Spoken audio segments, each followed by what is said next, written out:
warahmatullahi wabarakatuh. Nahmaduhu wa nusalli ala rasulihil karim. Amma ba'd. A'udzu billahi minasy syaithanir rajim.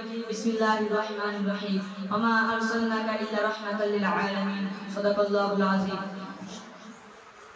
সর্বপ্রথম শুকরিয়া জ্ঞাপন করি সেই মহান আল্লাহ পাক রব্বুল আলামিনের দরবারে যিনি আমাদেরকে এত পাক পবিত্র মজলিসে বসার তৌফিক দিয়েছেন। তার দরবারে উচ্চ আওয়াজে বলি আলহামদুলিল্লাহ।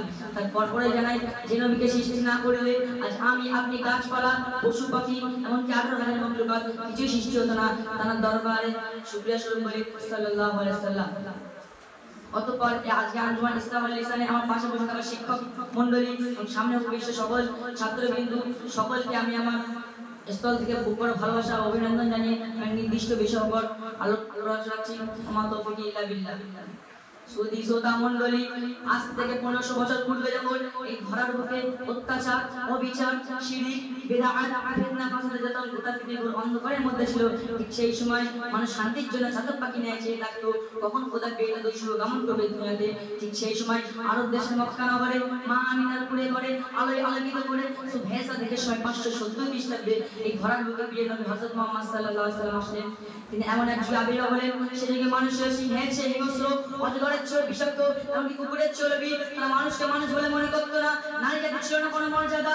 বলেন নাই ফুটফুটে নয়নে মনে করে যে টুকরোকে জীবিত দাফন করতে ঘোর অন্ধকার করবে সে কেমন সে অত্যাচার অবিচার।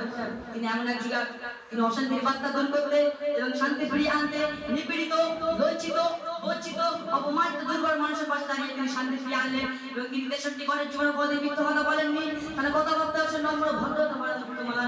জীবন ছিল তার ঝর্ণার চেয়ে পরিষ্কার এবং সূর্যের চেয়ে উজ্জ্বল। তাই তো মক্কার বেদিন ইমান কাফেররা এক বাক্যেই স্বীকার করেছিল মুহাম্মদের জনপ্রিয় নেতা উপাধি দিয়েছিল আমাদের সত্যবাদী। সুতরাং আমি নবীর আদর্শে আদর্শিত হতে পারি, তাহলে আমরা সুসম্মানে সম্মানিত হতে পারবো। আল্লাহ পাক রব্বুল আলামিন নবীর সুন্নাত চলা তৌফিক দান করুন।